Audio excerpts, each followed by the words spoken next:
მოგესალმებით. დღემშვიდობისა მოგესალმებით. 22 აპრილის დიდი შესვენების ეთერს გავუძღვებით მე, ანი ნინიძე და სოფი შაიშმალაშვილი. გირჩევთ 1 საათი და 30 წუთი გაატაროთ ჩვენთან ერთად, იმიტომ რომ ბევრი საინტერესო საკითხის მიმოხილვას ვაპირებთ. შეგიძლიათ ნახოთ ანონსი. დღეს გადაცემაში ნახავთ პრემიერა დრამატულ თეატრში ზღვარზე. რეჟისორი სალომე ჭიჭავაძე, გადაცემის სტუმრებია დიანა ჩახუნაშვილი და ლევან თედორაძე. წიგნის პრეზენტაცია მერი ცინცაძის, იოანე სინერის, კლემაქსის ქართული თარგმანები. გადაცემის სტუმარია ქართული ფილოლოგიის დეპარტამენტის პროფესორი მაია პარამიძე. კრეატიულობის და ინოვაციების მსოფლიო დღე. ტექნოლოგიური, ინოვაციური პროექტები და ტრენინგები ბათუმის ტექნოპარკში.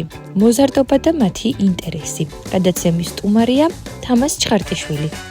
რატომ არის კარგი კლასგარეშე გაკვეთილები და რა უნარები უვითარდებათ ბავშვებს? გადაცემის სტუმარია აჩი გოგუაძე.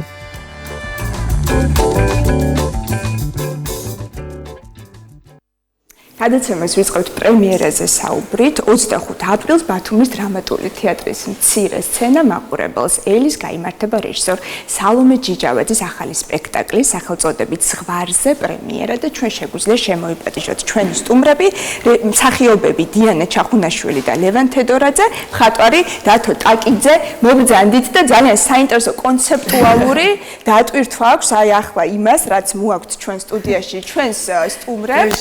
ეს არის ტორტი და ჩვენ ხედავთ რეჟისორ სალომე ჭიჭავაძეს მის ფოტოს. სალომე ყოველთვის თავს არიდებს ხოლმე ჩვენთან სტუმრობას და კი ბატონო და ძალიან გვაინტერესებს მისი გაცნობა მასთან საუბარი, იმიტომ რომ არაერთხელ გაოცა ბათუმელი მაყურებელი, დაგვაფიქრა არაერთ საკითხზე მისმა სპექტაკლებმა და არასდროს გვესტუმრა და ეს არის ერთგვარი ჟესტი, ესე ხელს ვუქნებთ ამით სალომეს და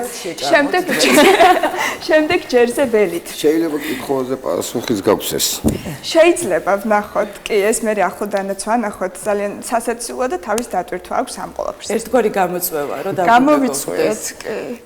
მეგობრებო, მოკლედ ჩვენ ახლა პოსტერი როცა ვნახეთ და მაყურებელიც იხილავს, წარმოდგენა შეგვექმნა, რომ ეს არის მეტაფორულ ალეგორიული სპექტაკლი. ზღვარზე ეს სახელწოდებაც საინტერესოა.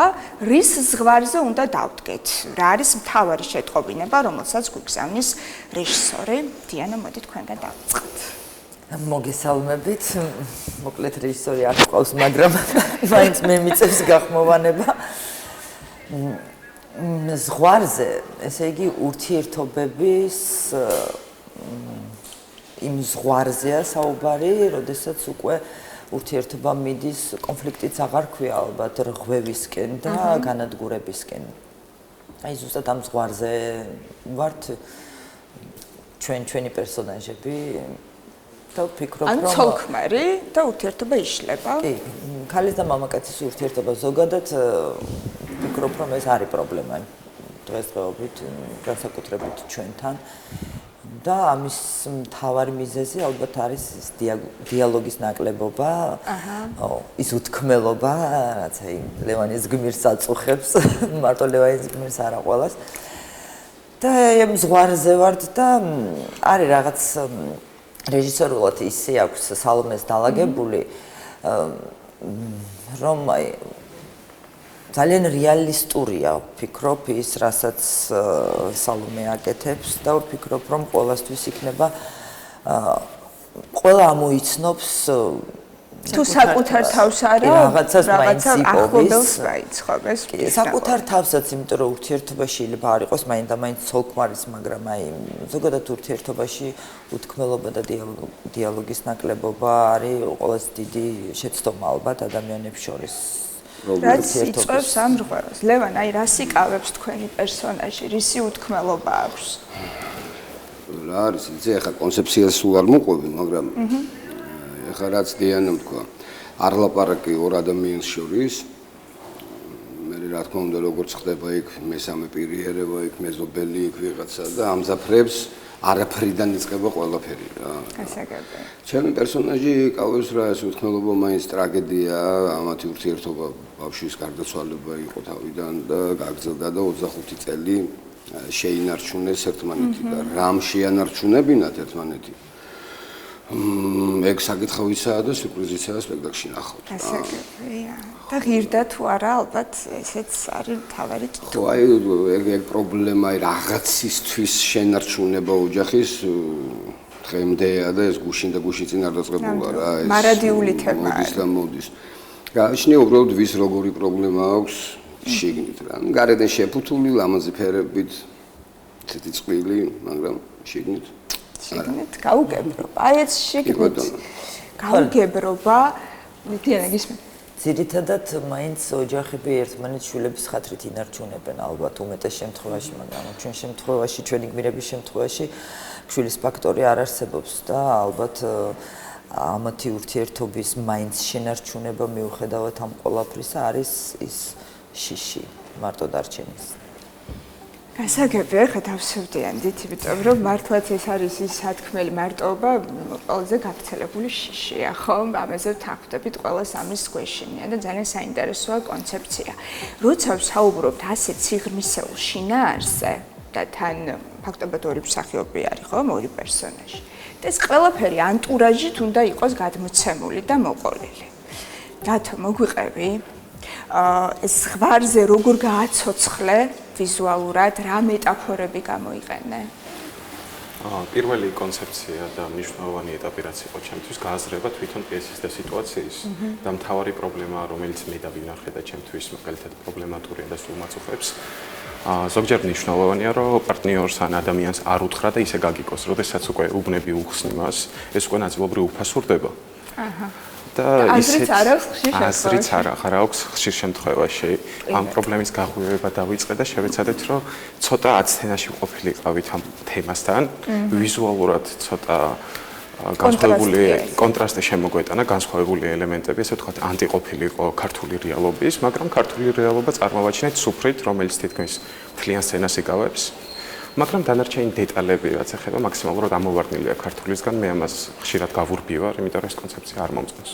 და ვცდილობ რაღაც თანამედროვე ელემენტები შემოვიტანო. დანარჩენს უფრო იხილავთ, როდესაც მოგზანდებით, და რომ უკვე ყველაფერი სპოილერი იქნება, რომ მოგებთ.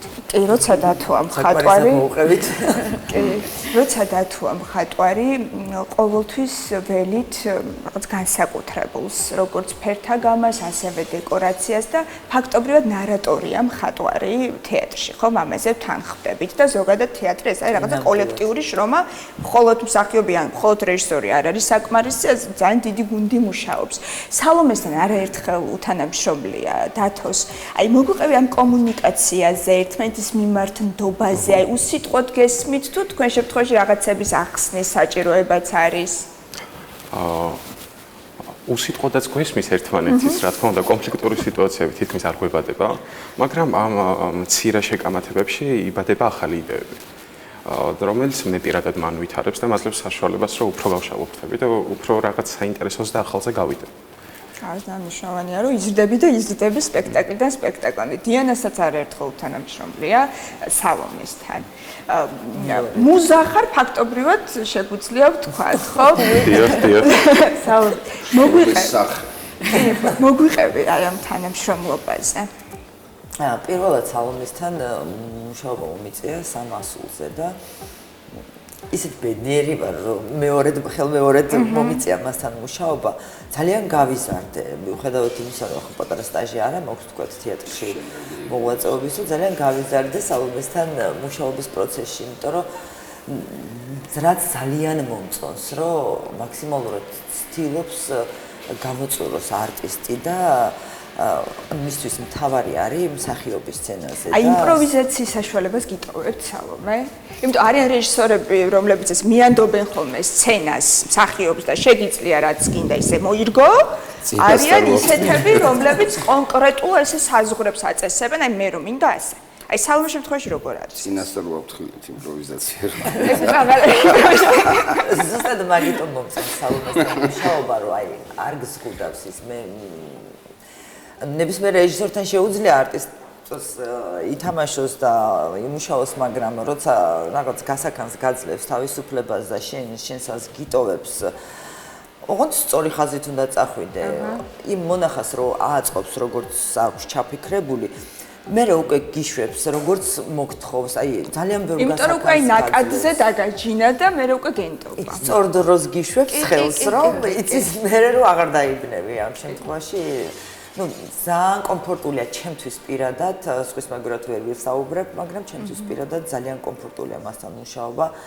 ძალიან კმაყოფილი ვარ და ვფიქრობ, რომ ძალიან სწორი არჩევანი გააკეთა ბატონმა ნუკრიმ, რომ სალომე მოგვიყვანა და უკვე ჩვენს თეატრში მესამე სპექტაკლი გამოცხება სულ მალე ტორტივით. მაინტერესებს ვერ ვიტყვი რომ ყველა ეთერი ჩემს შემთხვევაში ამ წლების განმავლობაში იყო გარდამტეხი. ხო არის დღეები, როდესაც უბრალოდ საქმეს აკეთებ. და ალბათ მსახიობების შემთხვევაშიც ასე არის, რომ ყველა პერსონაჟი და ყველა პიესა გრანდიოზულ გარდატეხას ვერ მოახდეს მასში, როგორც ინდივიდი. ეს არის საქმე, შედიხარ როლში, ხო, რაღაცა შეასრულე. აი, რო არ არის მარტივად ეგ მომიყევით მე. ეგ არის როზე ხა. ის პერსონაჟი გაიხსენეთ, რომელიც მოირგეთ, შეასრულეთ და აი როლი შეასრულეთ, გამოხვედით კულისებში და მიხვდით, რომ რაღაცა თვად ლევანს ვეღარ უბრუნდებით თითქოს და მოხდა გარდატეხა. არის ესეთი რაღაცას, მაგრამ იცით რა, აი ჩვენ სამსახურში არ მივდივართ. და აქედან დავიწყოთ რა, იმიტომ რომ თეატრის სხვა სპეციფიკა, ანუ ჩვენი ცხოვრობთ. და როგორც ასეთი რომ აი მაგალითად მოგსა რეჟისორმა ამოცანა და ისე რა ვალის მოხდის მიზნით შეიასრულოს ცუდი მსახიობი ხარ ესე იგი რა. თუმცა ესეც ხო ხდება ხოლმე. არა მგონია რა. მსახიობი რომელიც მაგას ფიქრობს რომ იცი და დამაკავა და მოდი რა რაცა ვიზამ და ესო უკვე იკარგება ყველაფერი რა მანდ. მე რა თქვენი ინდივიდი ამ ესობაში არ იკარგება ამდენ პერსონაჟში თუ ბოლომდე გარდაისახება. არა იცი რა მაგია ზუსტად აბა რა მსახიობის პროფესია რომ როგორ შექმნი პერსონაჟს ისამს გავსებ ვისემ გვანები და ნუ ყოფილა შემთხვევები ბევრი რომ ჩარჩენილა მაგრამ ისუსაც არის მეთოდები რომ გამოგიყვანო ნუკან დათოს მინდა ვკითხო ზოგადად როგორი არის ტენდენცია თეატრის მხატვრობაში ახალი ტალღის წარმომადგენელი ხარ ხო და ვიცი რომ ზოგადად ესე გლობალურადაც ეცნობი ინფორმაციას ევროპაში ამერიკაში როგორი არის ტენდენცია. გოგი მიქელაძესთან ინტერვიუ მქონდა რამდენიმე დღის წინ, გადაცემა თეთრ კვადრატში გავიდა ეს ინტერვიუ, ბატონი გოგი არის თეატრის და კინოს ლეგენდარული საკულტო მხატვარი და მითხრა ასეთი რამ, რომ აი ადრე იყო უფრო მეტი გროტესკი თეატრში, ეს ჩვენ მოგწონდა მხატვრებს, იმიტომ ფანტაზიას ვათავისუფლებდით. აი ახლა კი თითქოს უფრო მინიმალისტური გახდა შესრულების მანერაც, პიესებით და ჩვენც რაღაცა შევიზღუდეთ მხატვრები. მოგვიყევი აბა როგორია ეს თანამედროვე ტენდენცია და ამდენ კომფორტული თქვენთვის.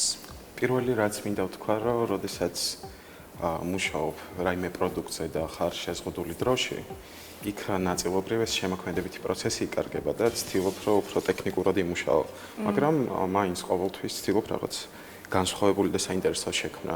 რაც ეხება თვითონ ვიზუალს, ხშირად რეჟისორზეც ხარ ნაწილობრივ დამოკიდებული და მთავარია რომ მოიფიქრო ისეთი რაღაც, რაც მას მოწონს, მაგრამ რაც ამდენად ჩემს უნდა მოგწონდეს. თორე შემდეგ უკვე ისეთი უთანხმოება ხდება, რომ კმაყოფილი არც ერთი არ არის. და თანამედროვე ტენდენციებზე მე პირადად ვარ ასკეტი, ვცდილობ ყველაფერი მინიმალური იყოს. ჩემთვის არ აქვს მნიშვნელობა დეტალ სცენაზე, რომელიც დაახლოებით 10 მეტრიდან არ ჩანს. რომ ის არ იკითხება, მთავარია ყველაფერს უნდა კონდეს კონცეპტუალური დატვირთვა. მთავარია ჯამური კომპოზიცია იკითხებოდეს. ხედავს ამ დროს. პირადად ჩემთვის მაყურებელი დიდად საინტერესო არ არის. ყოველთვის ვცდილობ, რომ რისი თქმაც მინდა ის ნამუშევრით ვთქვა. და ის დამატებითი შეფასებები უკვე დასრულებული საქმის ნაწილია. აი ამ დამატებით შეფასებებზე მინდა გკითხო. დამხელა შრომა კოლექტიური როლში შესული მსახიობები, მხატვრები, რომლებიც დაიხარჯნენ და უცებ რომელიღაცა თეატრის კრიტიკოსმა შეიძლება დაწეროს ნეგატიური შეფასება. ზოგადად ეს თეატრის კრიტიკის კულტურა მაინტერესებს, იმიტომ რომ ეხლა ჩვენ არ ვართ ესე კომპეტენტურად ამ საკითხში ჩახედული. თქვენ უკეთ იცით, კითხულობთ თუ არა ხშირად, რამდენ კომპეტენტური კრიტიკა იწერება, ეს არის კრიტიკა კონსტრუქციული თუ დესტრუქციული, აი მოგვიყევით აბა. კრიტიკა აუცილებელია. ვფიქრობ, რომ პირიქით კარგია კრიტიკის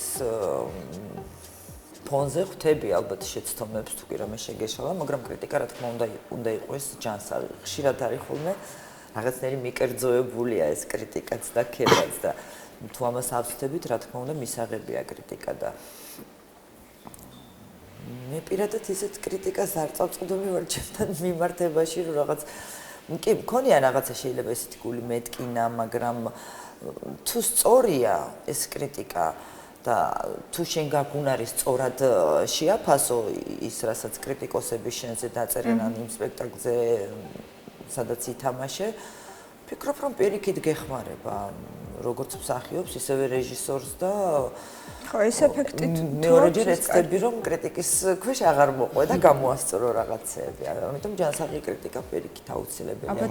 მე ვიტყოდი, რომ შეიძლება მნიშვნელოვანი არ იყოს, მაგრამ ყოველთვის საინტერესოა და უფრო მეტ საშუალებას გაძლევს, რომ გადახედო ამ ყველაფერს სხვადასხვა რაკურსიდან. კი, სხვა თვალით განყენებულად შეხედო შენივე შრომას. ლევან, თქვენ შემთხვევაში ჩემ შემთხვევაში თითის გავლო სადაც ნახავ ჩემს მარტო იმას ხო იმას უცებ ამოვიგეთ და დავამთავრე. იმიტომ რომ ისე რა მე მგონია რომ აი თეატროდნეების საქმე არის სპექტაკლის პიარი რა.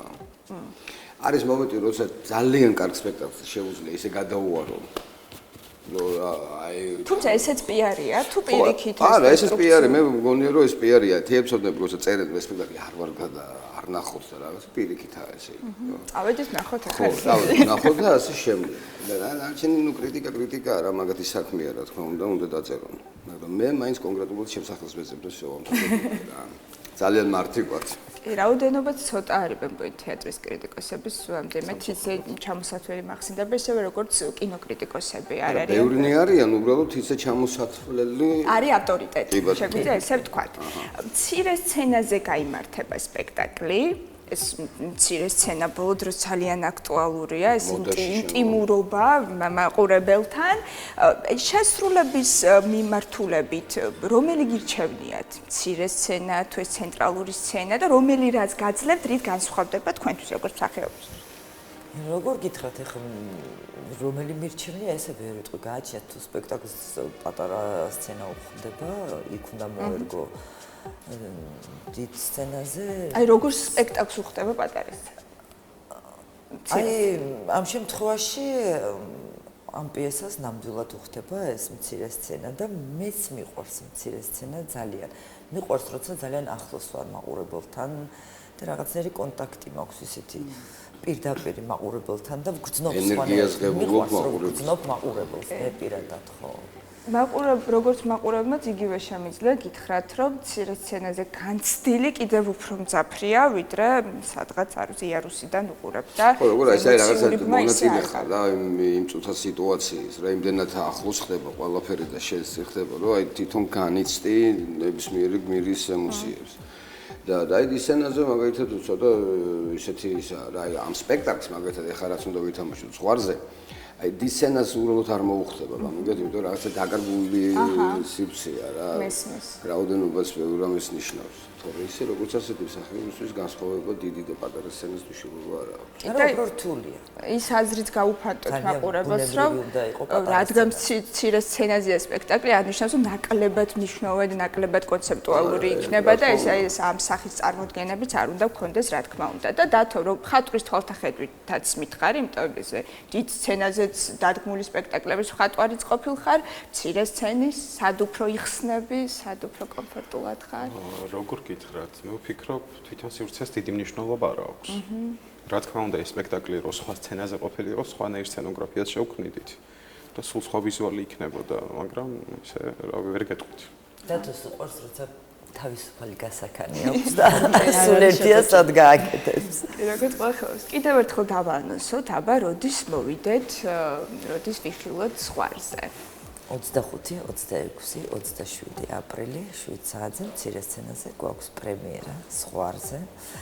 სალომე ჯიჯავაძის რეჟისურით და აქვე მინდა აღვნიშნო, რომ დრამატურგი არის ბათუმელი ახალგაზრდა, საკმაოდ საინტერესო და კარგი ადამიანი გუგა მგელაძე და სხვათა შორის ამ პიესას აღებული აქვს მაჩაბლის პრემია.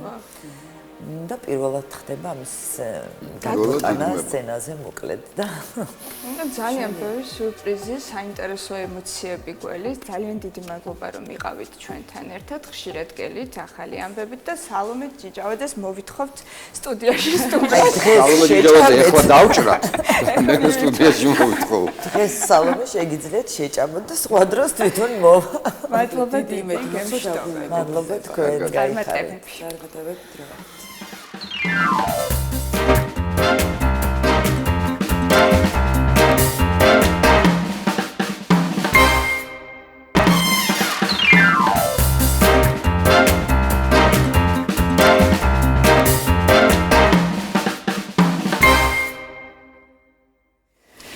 ნიშანდობლებს სპეციფიკურ თემაზე ვაგრძელებთ ახლა საუბარს ბათუმის შოთა რუსთაველის სახელმწიფო უნივერსიტეტში ჰუმანიტარულ მეცნიერებათა ფაკულტეტზე ქართული ენის დღე 14 აპრილი ცნობილი ენათმეცნიერის მერი ცინცაძის მონოგრაფიის იოანე სინელის კლემაქსის ქართული თარგმანები წარდგენითა და ქალბატონი მერი ცინცაძის სახელობის კაბინეტის გახსნით აღინიშნა.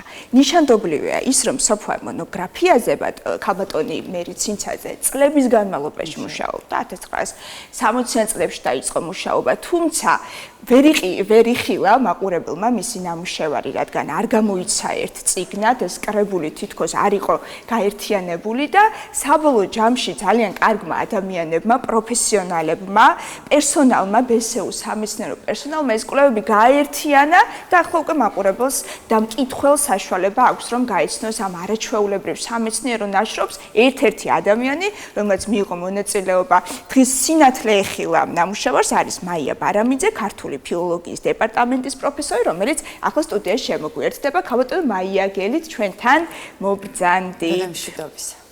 ძალიან გამარჯობათ, მოგესალმებით. სუყე კვლევაზე ვსაუბრობთ. წლების განმავლობაში ქალბატონი მერი იკვლევდა, წერდა, აანალიზებდა, ხდებოდა რეფლექსია ნიშანდობლივი საკითხის, სანამ კონკრეტულად აი ამ ტექსტზე ვისაუბრებდეთ, ქალბატონ მერიზე გვიამბეთ მის პერსონაზე. მადლობთ. პირველ რიგში მოგესალმებით, მივესალმებით თქვენს მაყურებელს, გილოცავთ აღდგომის ბრწყინვალე დღესასწაულს. და ორიოდე სიტყვით მაშ მოგახსენებთ მერი ცინცაძეზე, დედაა ჩემი მერი ცინცაძე, ფართო საზოგადოება მიცნობს, იცის და ეს საქმე, რასაც შევეჭიდე, ძალიან საპასუხისმგებლო იყო ჩემთვის და თანამედროვე დროს ძალიან ემოციურად დატვირთული და ფაქტობრივად თქვენ თვალს ადევნებდით აი ამ კვლევის პროცესს. კვლევის პროცესს ვადევნებდი თვალს. და პირველ რიგში სანამ გადავიდოდი ამ საკითხზე, თქვენ თქვით, რომ მერი ცინცაძის სახელობის კაბინეტი გაიხსნა. ძალიან დიდი მადლობა მინდა უთხრა ამისთვის, ვინც იყო ინიციატორი, ეს ისე ჩემგან დამოუკიდებლად რა თქმა უნდა და ამხვიეს შემდეგ ამ დღეს ჰუმანიტარულ მეცნიერებათა ფაკულტეტს მის დეკანს ქალბატონ თეონა ბერიძეს, რომლის ინიციატივაც იყო ეს და შემდეგ უნივერსიტეტმა, აკადემიურმა საბჭომ დაუჭირა მხარი და იმ დღეს აი ამ მონოგრაფიის პრეზენტაციასთან ერთად გაიხსნა კაბინეტი. ამისთვის მე არ შემიძლია განსაკუთრებული მადლობა რომ არ უთხრა უნივერსიტეტს და ყველას, ვინც გვერდით მედგა აი ამ შრომის დროს და ვისთან ერთადაც დედას წლები გაუტარებია უნივერსიტეტში. ფაქტობრივად სხვაგან დედას არ უმუშავია, სტუდენტობიდან მოყოლებული უნივერსიტეტი იყო მისი მეორე თუ პირველი სახლი. აი ამ კაბინეტში რა სამეცნიერო კვლევები გაიმართება, რა პასუხისმგებლობას აიღებენ ის ადამიანები, რომლებიც სათავეში ჩაუდგებიან ამ მიმართულებას, მოგვიყევით? დიახ, უნივერსიტეტში აი ამ კაბინეტში ფაქტობრივად ეს არის ჩვენი სამუშაო სივრცე. ჩვენ იქ შედვართ პროფესორები ლექციებს ვატარებთ და ბუნებრივია მუშაობთ სხვადასხვა მეცნიერული მიმართულებით.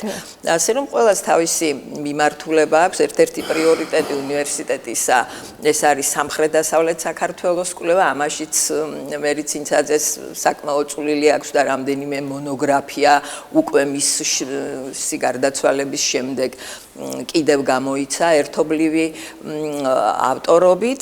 ენათმეცნიერებაზე ვსაუბრობ. დიახ, მიმართულება არის ენათმეცნიერება, ლინგვისტიკა, დიახ. აი თარგმანების ეს არის ხომ ანთოლოგია ფაქტობრივად კლემაქსი დიახ, აი ახლა ტექსტ. აი მოგახსენებთ რას გვიყვება ჩვენ ზოგადად ქართული ენის განვითარების ეტაპების შესახებ. დიახ.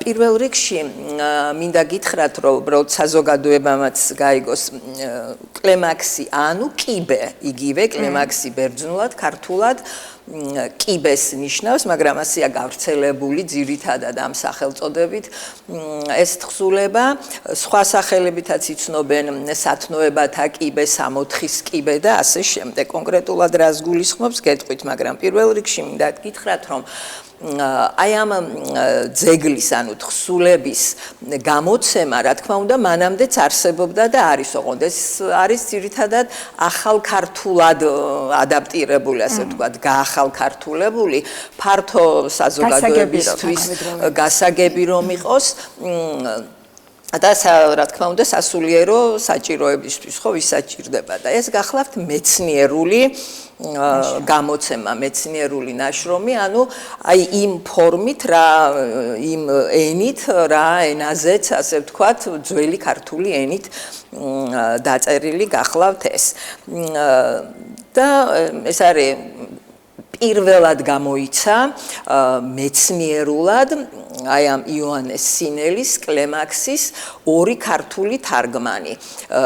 ეფთვიმი ათონელის, იგივე ექვთიმი ათონელის, უფრო ასეა ცნობილი თავად ეფთვიმის უწოდებდა თავს. ანუ ავტორი იოანეს სინელი არის მე-6-მე-7 საუკუნეების ავტორი და უკვე მეცნიერთა დაკვირვებით 993 წლიდან ქართული თარგმანი არსებობდა ამ ძეგლისა. ერთ-ერთი თარგმანის ავტორი არის ეფთვიმი ათონელი, ანუ იმდენად მნიშვნელოვანი იყო, რომ სხვებმაც თარგმნეს გალექსილი რედაქციებიც არსებობს ამ თხზულებისა და შემდეგ უფრო მოგვიანო პერიოდში თარგმნა პეტრე გელათელმა.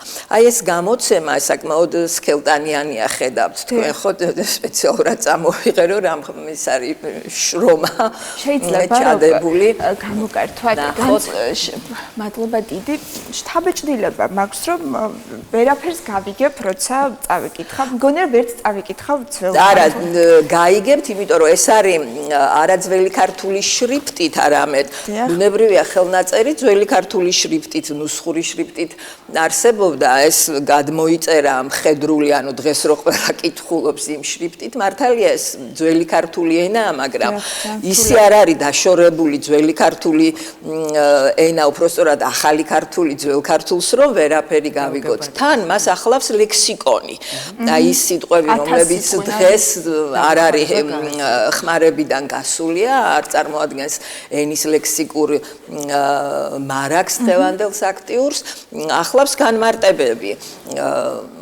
სინონიმები აი მეორე რედაქციაში, მეორე თარგმანში, პეტრე გელათელის თარგმანში როგორ არის წარმოდგენილი. ესე იგი სხვათა, იგივე კაცთა ვიდრემდის მარადის უფსკულსა ადგილსა სიმბოლური დატვირთვა აქვს ხომ თითოეულ სიტყვას. აი თქვენი დაკვირვებით ქართულმა ენამ რა მიმართულებით გაიარა ტრანსფორმაცია? ამ გაადვილებამ თითქოს სიტყვის შინაარსიც გაამარტივა? ეხლა ამაზე მსჯელობა ცოტა სხვა მიმართულებით წაგვიყვას. შეგვიძლიათ როგორც.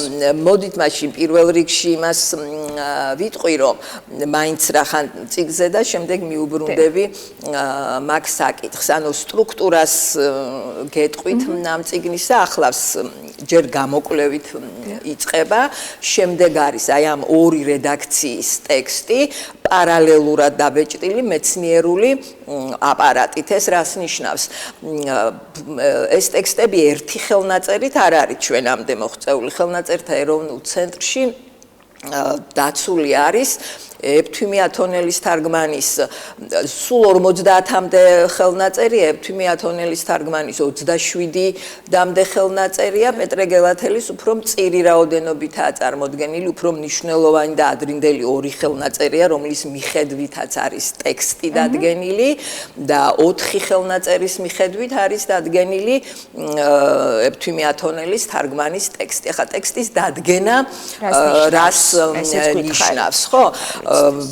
ეს არ არის ეფთვიმეს ავტოგრაფი, ანუ გადაწერილია სპეციალური გადამწერები ეკლესია მონასტრებში, სადაც კულტურის ცენტრები იყო განთავსებული. ისინი ეწეოდნენ ამ საქმიანობას და ზოგჯერ გადამწერ შეიძლება შეეშალოს, სიტყვა გამორჩეს, რაღაცა ორთოგრაფიული ნორმა არ იყოს დაცული. თან ეს არის ეფთვიმი ათონელი მე-11 საუკუნის მოღვაწე, ხო? იმის შემდეგ ამდენი დრო გავიდა და ისტორიულ ლანდშაფტსაც, ხო? მე-11 საუკუნე ვინ იყო მეფე, ვინ იყო ჩვენი მტერი, ამ ყველაფერზე ძალიან დიდი მნიშვნელობა. ხო, რა თქმა უნდა, მაგრამ ამ კონკრეტულ შემთხვევაში ამას არ აქვს არსებითი მნიშვნელობა, რატომ? დრო გავიდა და ეს ხელნაწერი აღარ იკითხება ისე ბევრი ადგილი გადალეულია, ანუ გადაწაშლილია არ ჩანს, ხო? ამიტომ აი სხვა ხელნაწერები გვეხმარება იმ ცუდად წასაკითხი ადგილების აღდგენაში, თქვათ შეცდომის გასწორებაში, შევსებაში და ტექსტის დადგენა ამას გულისხმობს. ასე რომ 4 ხელნაწერის მიხედვით არის ეფთვიმი ათონელის ტექსტი მეცნიერულად დადგენილი და ის ჩვენებები სკოლიოში, ანუ სხვა ხელნაწერის ჩვენებები არის სკოლიოში ჩატანილი, ციტატებია მითითებული, მინაწერები ახლავს, ანუ მარგინალური განმარტებები ტექსტს, ეს ყველაფერი ტექსტს ერთვის და აქ კლემაქსი, ანუ სათნოებათა კიბერა, რას გულისხმობს, ხო, მე მგონი საინტერესოა ეს ვთქვათ, ეს არის 30 თავისგან შედგება და სიმბოლურად ასახავს ქრისტეს ცხოვრების წლებს ნათლიღებამდე. და კიბე, სათნოებათა კიბე, ანუ ცად აღმყვანებელი სათნოებათა კიბე, უფალთან მისაახლოვებელი სათნოებებს გვასწავლის. ანუ თქვათ მრისხანებისთვის, ვერცხლის მოყვარეობისთვის, სიმშვიდისთვის, ანუ სულის სასარგებლო საქმეებზე. და ეს არის ის ტექსტი, რომელმაც აქტუალობა არ დაკარგა, მე-14 საუკუნე გავიდა, ხო, როგორც არ დაუკარგავს, მას მორწმუნეთა მეორე სახარებასაც უწოდებენ, იმდენად მნიშვნელოვანი იყო, წარმოიდგინეთ, ამ წუთას 2 რედაქცია, 2 პროზაული რედაქცია აქ მეცნიერულად გამოცემული და არსებობს კიდევ პოეტური გადამუშავებებიც. იოანე პეტრიც ეკუთვნის პოეტური გადამუშავება, მერე მოგვიანოდ მე-18 საუკუნეში ანტონ პირველმა კათალიკოსმა გადაამუშავა და ერთი ანონიმი ავტორის, უცნობი ავტორის ვარიანტი არსებობს. ისე დაუბრუნდები ჩემს კითხვას, აი 14 აპრილს ჩვენ ვისაუბრეთ დედაენის დღეზე. ქართული ენის პედაგოგი ვყავდა სტუმრად, ვისაუბრეთ იმაზე, რომ ეს ახალი თაობა იყენებს უკვე ახალ სიტყვებს, ჩვენთვის ცოტა გაუგებარია, მაგრამ ვცდილობთ ალღო ავუღოთ, ალბათ დამკვიდრდება კიდეც ქართულ სალაპარაკო ენაში, ამის ეჭვიც გვაქვს და ბუნებრივია ეს გაიარა ჩვენმა ქართულმა ენამ უკვე საუკუნეების განმავლობაში ტრანსფორმირდებოდა, დროს ეწეოდა, რაღაცას ინახავდა, რაღაცით ნახდებოდა. აი ამაზე გვესაუბრეთ. დიახ, აი რატომ არის საინტერესო, ხო, თქვენ დასვით. აი აქ ჩანს ეს დაინტერესებულ მკითხველს სამეცნიერო საზოგადოებას აძლევს საშუალებას დააკვირდეს როგორი იყო იმ პერიოდის სალიტერატურო ქართული ენა, ხო არსებობს მოგვიანო პერიოდის ძეგლებიც ასევე მეცნიერულად გამოცემული და აი ამაზე დაკვირვების საშუალებას აძლევს მკითხველს, მკვლევარს, უბრალოდ დაინტერესებულ მკითხველს. ენა ცოცხალი ორგანიზმია, ბუნებრივია, ხა თქვენ ახსენეთ რაღაცები მკვიდრდება, ხო აი აქ დაინახავთ რომ ბერძნული ლექსიკური ერთეულები არის, რომელთაგან ზოგი დამკვიდრდა, ზოგი გავიდა ხმარებიდან, არ დამკვიდრდა. აი მე მომეჩვენა, რომ აი თითოეულ სიტყვას აქვს ფაქტობრივად წინადადების მნიშვნელობა ძველ ქართულში. აი უბსკრული იგივე ადგილი და უბსკრული ეს უბრალოდ სიტყვა არ არის, ეს რაღაც ემოცია, ეს განცდა და შევცვალეთ უფრო მარტივით. მარტივდება, ხო? კონტექსტს გააჩნია. დიახ, ახლა ლექსიკური მარაგი, რომელიც დღეს აღარ არის აქტუალური, აღარ იყენებენ, გამოდის ხმარებიდან და მხოლოდ ძეგლი გვინახავს, შემოგვინახავს მას, ხო?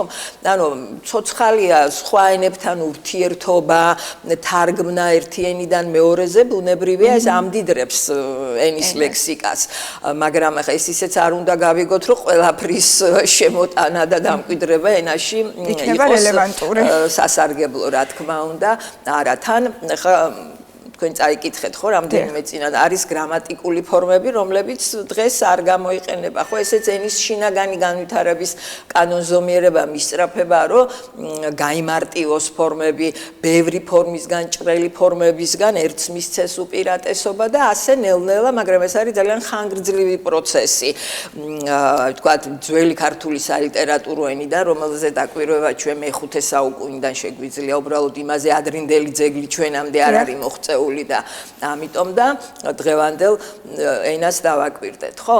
აი ეს პროცესი მთელი საუკუნეების განმავლობაში გრძელდებოდა და ნელ-ნელა მივიღეთ ის რაც გვაქვს, ეს დღესაც აქტიური პროცესია, ხო არ არსებობს არ ჩერდება ცოცხალი ორგანიზმია. ესე იგი იცვლება ენის სტრუქტურა, თუმცა მარადიულია სათქმელი, ხო? არ ვიცი ის პრობლემა, რაზეც გვიყვებოდნენ შუშანიკის წამებაში და სხვა ნამუშევრებში საუკუნის წინ იგივე კლემაქსი დღესაც რელევანტური და აქტუალურია. საკუთარი თავის კვლევა, პიროვნული ზრდა, დაახლოვება იმასთან, რაც არის ნათელი. ქაუტომა ყოველთვის რჩება ხოლმე ესეთი განწყობა, რომ აი ამდენი შრომა წლების განმავლობაში თქვენი დედა ამას წერდა, ეხლა თქვენ კიდე თქვენი წილი შრომა შეიტანეთ კოლეგებთან ერთად და ვინ არის ის აუდიტორია, ვინც უნდა გაეცნოს ამას და რჩება ესეთი განწყობა, რომ აი ამხელა სამეცნიერო შრომა ხშირად ფუჭი ვერა, მაგრამ თითქოს დიდი მასისთვის ცნობილი ვერ ხდება და აი რა უნდა მოხდეს იმისთვის რომ აი ეს არაჩვეულებრივი ნამუშევარი და ამხელა ღვაწლი ახალმა თაობამ იხილოს აი ის პირველ რიგში რომ თქვენ დაინტერესდით და ფართო საზოგადოებამ იხილოს, ასე ვთქვათ, რეკლამა, პოპულარიზება, რაც გინდა დაარქვით, ეს არის რომ იცოდეს ფართო საზოგადოებამ ამის შესახებ და მაინც ეს იმდენად ფართო საზოგადოებისთვის განკუთვნილი არ არის, ეს არის სამეცნიერო საზოგადოებისთვის განკუთვნილი და ამისთვის გვაქვს, ვთქვათ, ელექტრონულ სივრცეში არის ატვირთული იციან შესაბამისმა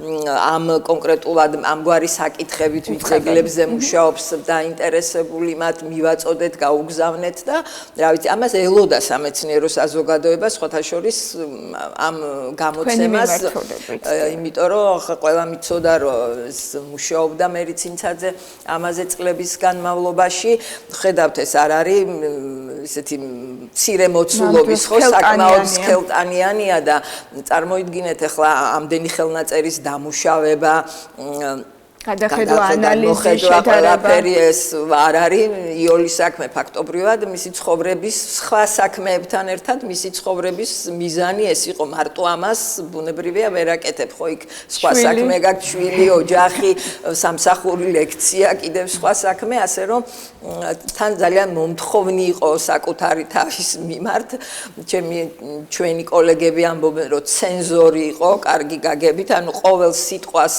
ისე აკონტროლებდა აკეთებდა რომ რა ვიცი და ასე რომ საგამომცემლო სარედაქციო კოლეგიამ რამდენად შემძელით პატივი ვეცით და არ შემილია არ აღნიშნე რომ ეს გამოიცა რუსთაველის ფონდის დაფინანსებით საგამომცემლო გრანტით და უნივერსიტეტი აგრეთვე თანადამფინანსებელი თორე ახლა ამას შეიძლება მზად კი იყო ასე თუ ისე მაგრამ ის გამოცემა საკმაოდ ფინანსებთან არის დაკავშირებული და ზღვარა ხელშეწყობა ბუნებრივია ვერ იქნებოდა და გვიხარია მსგავსი სახის წახალისება როცა ხდება ესეთი მნიშვნელოვანი საკითხების ახალი თაობა რამდენად არის სამეცნიერო კვლევებით დაინტერესებული უნივერსიტეტში თქვენი მიმართულებით რამდენად ჭარბობს ახალგაზრდების რაოდენობა კი, ვერ ვიტყვი რომ ჭარბია, მაგრამ არიან ახალგაზრდები, სტუდენტები, რომლებიც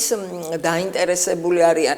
ცოტა ამ მიმართულებით ძველი ქართული სალიტერატურო ენის კვლევა ძეგლებზე დაკვირვება, ენის ისტორიაზე, რამ ცვლილებებზე ცოტა უჭირთ უფრთხიან ძალიან ძნელი ეჩვენებად ძველი ქართული ენის შესწავლა, მაგრამ სხვა მიმართულებით არიან ყავს რამდენიმე მე მაგისტრანტი ყავდა გასულ სასწავლო წელს აი რა საკითხებია მათთვის საინტერესო?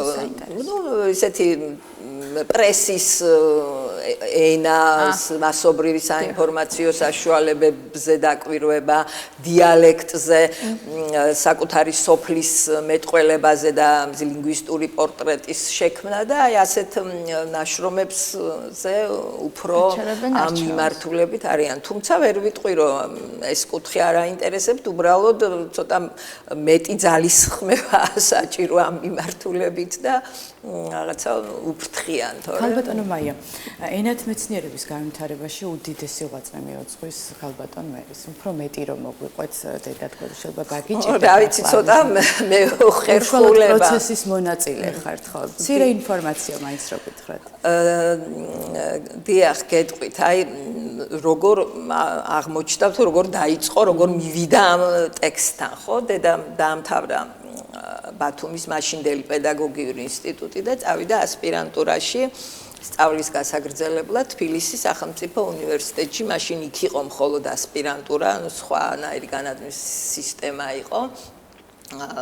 მეორე საფეხური თუ მეცნიერული კვლევა გინდოდა გაგეგრძელებინა ასპირანტურაში უნდა ჩაგებარებინა, ჩააბარა დედამ იქ გამოცდები და დადგა საკითხი რა მიმართულებით უნდა ემუშავა. დედას ხელმძღვანელი გახლდათ ილია აბულაძე, ცნობილი მეცნიერი, მკვლევარი, ხელნაწერთა ინსტიტუტი ერქვა მაშინ ხელნაწერთა ეროვნული ცენტრის პირველი დირექტორი.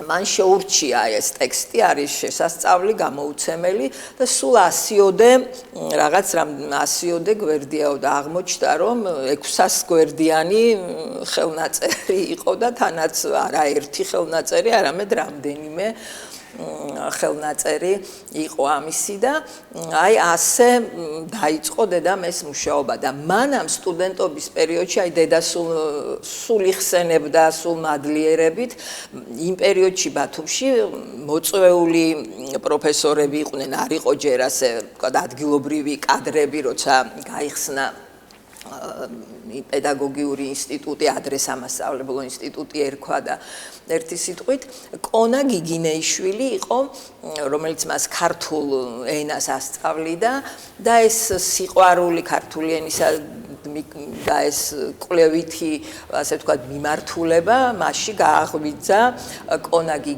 გიგინეიშვილმა და მისი ხელმძღვანელობით მაქვს ბუნებრივია მაშინდელი მისი ნაწერები სტუდენტობის პერიოდში დაიწყო შესწავლა ადგილობრივი მეტყველების, ანუ მის სოფელში კუთხეში ჩაიწერა დიალექტური მასალა, მაშინ როგორც აჭარული ტექსტები ეს ასე ჩაიწერა, შემდგომ კვლევა, იმიტომ რომ აჭარის რეგიონში იყო და შემდგომა კვლევა მაჩვენა, რომ ეს არ არის აჭარული, არამედ განსხვავებული აჭარულისგან და კლარჯული ტექსტებია, ჩვენ ამის შესახებ არაერთხელ სხვა სივრცეში გვისაუბრია. და აი ასე დაიწყო, ანუ სტუდენტობიდანვე ქონდა სურვილი და დაიწყო მუშაობა, მეცნიერული კვლევა და შემდგომ ეს ძველი ქართულის ტექსტები ესენი იქ რომ მიხვალდა ხელნაწერს გადაშლი, აბადდები იმით მე ვერ წარმოვიდგენია, შემდეგ სხვა საქმე წარმოიდგინეთ, რამდენი საუკუნის წინანდელი ხელნაწერია და რომ წარმოიდგენ ამას რა პირობებში როგორ წერდნენ, მუშაობდნენ და ამას ეხებიშენ, ეს არის ძალიან ემოციურადაც და ყველანაირად ესეთი პროცესი და ერთი სიტყვით ასე დაიწყო დედამ მუშაობა ამ ტექსტზე და შემდგომაც გააგრძელა, იმიტომ რომ აი კვლევის პროცესში როცა დაიწყო მუშაობა, ერთ-ერთი ხელნაწერი მიჩნეული იყო ეფთვიმე ათონელის თარგმანად.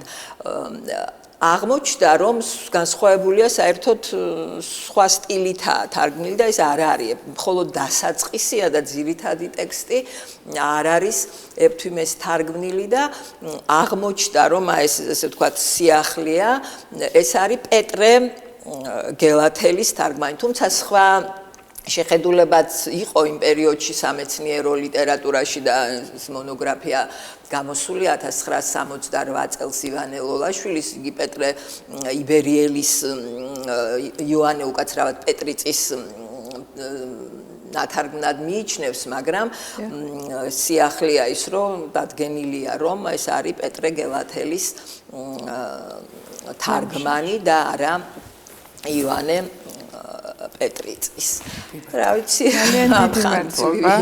რომ იყავით ჩვენთან ერთად ძალიან ბევრი საკითხია კიდევ გამოსაკვლევი სამეცნიერო თვალსაზრისით და თქვენ და თქვენი კოლეგები დარწმუნებული ვარ რომ ბევრ საინტერესო ისტორიას და ინფორმაციას შესთავაზებთ ახალ თაობას და მადლობა თქვენს დედას აი ამ ღვაწლისთვის და მოღვაწეობისთვის ამ ძალიან მნიშვნელოვანი საკითხით და ინტერესებისთვის.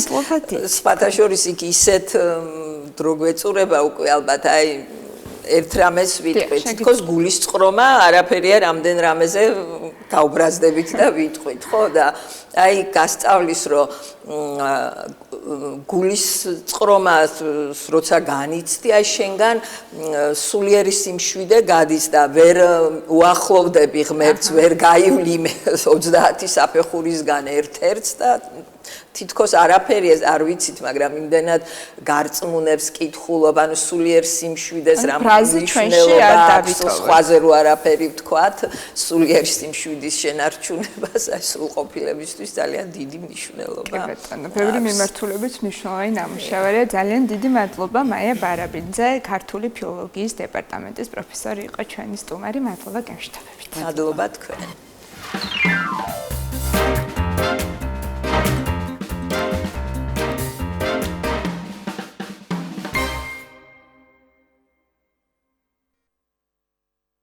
დავბრუნდით ისე მანი და 21 აპრილს იყო კრეატიულობის და ინოვაციების მსოფლიო დღე. გადასარევი დღე ყოფილა. ჩვენ ძალიან კარგი მოზარდები გვყავს ამ მიმართულებით და ძალიან ხშირად ვაშუქებთ ხოლმე და სტუმრადაც გვყავს ხოლმე ტექნოპარკის უნიჭიერესი ახალგაზრდები. აქედან გამომდინარე მიუხედავად იმისა, რომ დღეს 22-ია, ამ თარიღს ვერ გამოვტოვებდით. ტექნოპარკი არის სივრცე, სადაც მუდმივად მიმდინარეობს რაღაც ახლის შექმნა და ჩვენ ვიცით რომ ჩვენი ნიჭიერი გამომგონებლები ქვეყანასაც გააცდა და ძალიან ბევრ წარმატებას მიაღწიეს. მოდით მოვიწვიოთ ახლა ჩვენი სტუმარი ბათუმის ფაბლაფის მენეჯერი უნდა მოვიწვიოთ თამაზ ჩხარტიშვილი, რომელთან ერთადაც გავაგრძელებთ საუბარს. მოგესალმებით.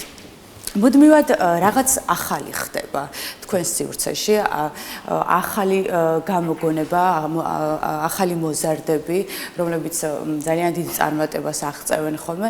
ეს ძალიან დიდი შრომის ფასია, ხო? ბუნებრივია ამ ადამიანებთან ძალიან ბევრი ადამიანი მუშაობს. მიმდინარეობს ყოველთვის მუდმივი ტრენინგები. აი ახლა ამ დღესდღეობით რა პროცესში ხართ და საინტერესოა მოზარდების ინტერესი რა მიმართულებით არის? ყველაზე მეტად რა აინტერესებთ ხოლმე? მოგესალმებით თქვენს მაყურებლებს, მადლობა მოწვევისათვის.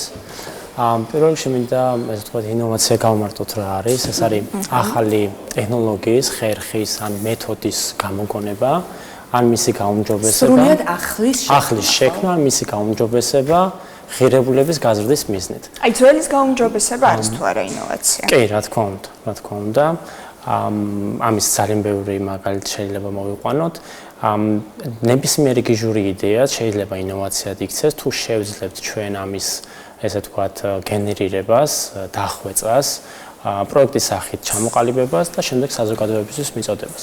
ზუსტად აი ამ პროცესში ვართ ჩართული ინოვაციების ტექნოლოგიების სააგენტო, აი ამ პროცესში შევუწყოთ ხელი როგორც ახალგაზრდებს, ნებისმიერ დაინტერესებულ პირს, ვისაც რაღაც კონკრეტული რაღაც თუნდაც გიჟური იდეები აწუხებთ. როცა გიჟურია იდეა, იქ შეიძლება იყოს დაბრკოლება იმ მიმართულებით, რომ ვერ ბედავდე, სწორედ იმიტომ, რომ გგონია ირაციონალური, გგონია, რომ ამას არ აქვს პერსპექტივა. აქ ეს ფსიქოლოგიური მზადყოფნაც ნიშანდობლივია. ამ მიმართულებით თუ მუშაობთ ახალგაზრდებს? ნახეთ, როგორ არის მოკლედ, ჩვენი მთავარი მიზანი არის შესაძლებლობა გქონდეთ ამ ტექნოლოგიებთან გამოყენება ისწავლონ შეძლონ, ესე ვთქვათ, იმიტომ რომ კრეატიულობა მხოლოდ რაღაც ეს ჩაკეტილ სივრცეში არ იქნება. მას სჭირდება უცოდ რაღაც კვება, სჭირდება, ესე ვთქვათ, ის სფერო, ის გარემო, სადაც ინოვაცია და ესე ვთქვათ, კრეატიულობა ჩამოუყალიბდება ადამიანს. შეუძლებელი რომ ადამიანი ყველა მიმართულებით კრეატიული იყოს, ხო, რაღაც სფეროში არის კრეატიული. აი მე მაგალითად, ბედნიერ ადამიანად ვგრძნობ თავს, იმიტომ რომ ესეც სივრცეში, სადაც გარემოში მუშაობ, სადაც შემიძლია ეს კრეატიულობა და ჩემი შესაძლებლობა გამომავლინო. კრეატიულობა ეს არის, ესე ვთქვათ, შემოქმედებითი აზროვნება, ხო? აი ეს თავისუფლება. აი რა მიმართულებით უწყობთ ხელს მაშინ უფრო კონკრეტულად, ფინანსურად, ტექნიკურად და ვისაუბროთ. სხვადასხვა ტრენინგები გვაქვს სკოლის მოსწავლეებისთვის, რობოტიკის საინტერესო წრეები და მაგალითად შემიძლია მოვიყვანო, იმიტომ რომ პირველი ტრენინგები 2020 წელს დავიწყეთ ამ მიმართულებით, LEGO რობოტიკის მიმართულებით და პირველი მოსწავლეები დღემდე მახსოვს, იმიტომ რომ ამ ბავშვებმა განავითარეთ საკუთარი თავი, ისინი მაშინ 15-14 წლის მოსწავლეები იყვნენ, განვითარდნენ სხვადასხვა პროექტებში ჩაერთნენ, ჰაკათონებში მიიღეს მონაწილეობა და ასე შემდეგ და გასულ წელს უკვე მილენიუმის პროექტის ერთ-ერთი გამარჯვებული გახდნენ. ანუ ეს ჩვენთვისაც საამაყო არის, იმიტომ რომ შედეგის სახეზე გვაქვს, ასევე რაც შეეხება ფინანსურ ნაწილს, გრანტების კონკურსი გვაქვს, ეხლა ამჟამად მიმდინარეობს 25,000-იანი ინოვაციების გრანტების კონკურსი რეგიონებისთვის, აჭარა, გურია და იმერეთი არის ჩართული ამ პროცესში და ეს უკვე მესამე წელი ტარდება და აქედანაც გვაქვს შედეგი, იმიტომ რომ პირველ წელს თუნდაც გამარჯვებული გუნდი უკვე ესე ვთქვათ მასშტაბზე, დიდ მასშტაბზე გავიდა და 150,000-იანი გრანტის ტექნოპარკის გამარჯვებულ ბავშვებს გულისხმობთ თუ კიდევ არა მარტო ბავშვებს, ზოგადად საუბრობ პროექტებთან დაკავშირებით. და არა მხოლოდ ბავშვები, არა მხოლოდ ბავშვები, დიახ, იმიტომ რომ ჩვენ უნივერსიტეტებისთვისაც ჰქონდა კონკურსი გამოცხადებული და საინტერესო, ესე ვთქვათ, პროექტი გამოვიდა, იმიტომ რომ ესე ვთქვათ, რამოდენიმე უნივერსიტეტი იყო ჩართული ამ პროცესში. წარადგინეს სტუდენტებმა თავიანთი იდეები, პროტოტიპის დონეზე, პროექტი წარადგინეს, შემდეგ ჰქონდათ დემო დღე, ანუ დემო დღემდე ასევე ტრენინგები ჩაუტარდა ძალიან ნაყოფიერი AI-ის მიმართულებით, Arduino-ს მიმართულებით, ზოგადად ტექნოლოგიების მიმართულებით, მწვანე ეკონომიკის მიმართულებით და ასე შემდეგ. თუნდაც ანუ აი ამ ტრენინგების გავლა იმხელა ეს თქვათ გამოცდილებას და ცოდნას აძლევს მოსწავლეებს და მონაწილეებს, რომ გამარჯვებული ეს ზუსტად ის თავდაჯერებულობა, რასაც სწავლობენ და შემდეგ ვითარდებიან, ანუ აი პროექტიდან პროექტამდე იზრდებიან და ამ შედეგს, როდესაც ხედავთ, ჩვენ ეს გვახარებს მოკლედ. პერსონალის გადამზადება სად ხდება? ძირითადად ჩვენი ძალებით ვახდენთ ამ პროცესს, ესე ვთქვათ, ვეხმარებით ხოლმე, ჩართული ვართ ერთმანეთის დაგანვითარებაში, ესე ვთქვათ, ვატარებთ სხვადასხვა მიმართულებით ტრენინგებს, მეც პირადად ძალიან ბევრ რაღაცას ვსწავლობ, როდესაც ჩვენთან მოდიან, ესე ვთქვათ, კონკრეტულ პროექტის ორგანიზატორები და საინტერესო ესე ვთქვათ, პროექტებს ახორციელებენ. აქედან გამომდინარე, ეს ყველაფერი საერთო ჯამში ამ ეკოსისტემას აყალიბებს. აი ჩვენთან თოვლი რომ იყო აი ახლა ძალიან მაღალი და უდიდესი დისკომფორტი შეუქმნა მოსახლეობას. აი მაგ პერიოდში ეს ვიდეო შემხვდა სოციალ-ქსელში, იაპონიაში. ესე თბილი წყალი ამოდის შუა ქუჩაში იმისთვის რომ უფრო სწრაფად გადნეს ეს თოვლი და აი როგორ ითვალისწინებენ საჭიროებებს ადამიანების და აი ეს რო ეხა ჩვენთან იყოს რა კომფორტული იქნება ვიფიქრე. აი სანამ რაღაცა კონკრეტულ პროტოტიპს შექმნით თქვენს გუნდის წევრებთან ერთად, ითვალისწინებთ საზოგადოების მოთხოვნებს, რა იქნება აი ახლა რელევანტური, რა ჭირდება ჩვენს ქვეყანას, კვლევა როგორ ხდება ამის? ზოგადად სტარტაპის თავარი იდეა არის ის, რომ საჭიროებიდან გამომდინარე შეიქმნას პროდუქტი. ანუ მოსახლეობას, ნებისმიერ ადამიანს რაიმე პრობლემა აწუხებს და სტარტაპი მუშაობს მის გადაჭრის გზებს ეძებს.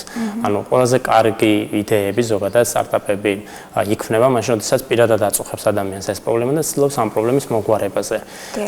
შესაბამისად, ესე ვთქვათ, ზუსტად აი ამ პრობლემების მოგვარება უზრუნველყოფს, ესე ვთქვათ, წარმატებულ სტარტაპს. და ჩვენ მაქსიმალურად ვცდილობთ, რომ ეს ვთქვათ, კრეატიული აზროვნება გამომვითარდეთ ახალგაზრდებს, იმიტომ რომ ზუსტად სტუდენტებში და ახალგაზრდებში იბადება მსგავსი ინოვაციური იდეები, მსგავსი პროექტები. დიდხანს უნდა დავჭით ბავშვებად, ხო, როგორც პრობლემებიან დიდი ხელოვანი. ხავთ, ხო, წარმატებული სტარტაპერები, თუ არ ვცდები, NASA-ს პროექტშიც კი იყვნენ, ხო? კი, იყვნენ და ეს თქვა ჩვენთან ყოველწლიურად ტარდება NASA-ს Space Up Challenge და ამ პროცესშიც მოსწავლეები აქტიურად არიან ჩართულები. სამწუხაროდ ამ პროექტიდან ეს თქვა NASA-ს ეს თქვა გამარჯვებული არ ყოლია, მაგრამ ძალიან დიდ გამოცდილებას და ცოდნას ღებულობენ ამ მიმართულებით. თამას, აი გამოიკვლია ადამიანმა რა ჭირდება საზოგადოებას, აი ახლა მახსენდება ზუსტად NASA-ში იყვნენ ბავშვები, რობოტი მაღაროელი, თუ არ ვცდები, ეს პროექტი იყო, ხო? და ისე გამოიკვლეს, რომ ქართველ მაღაროელებს ჭირდებათ კომფორტი შექმნა, იმის რომ კონდეთ უსაფრთხო სამუშაო გარემო, არაჩვეულებრივი პროტოტიპი შექმნეს და რა? ანუ როგორ უნდა მოხდეს რეალიზება და უკვე პრაქტიკაში გადმოტანა ამ ნამუშევრების და არ დარჩეს უბრალოდ გამარჯვებულ იდეად. ამისთვის ბევრი ესე ვთქვათ ნაბიჯი არის გასავლელი ჩვენ ნაწილში, ანუ ვეხმარებით რომ პროტოტიპი შექმნან და ეს მაღაროელი რობოტი ზუსტად ეს ვთქვათ ტექნოპარკის ბაზაზე შეიქმნა პროტოტიპი.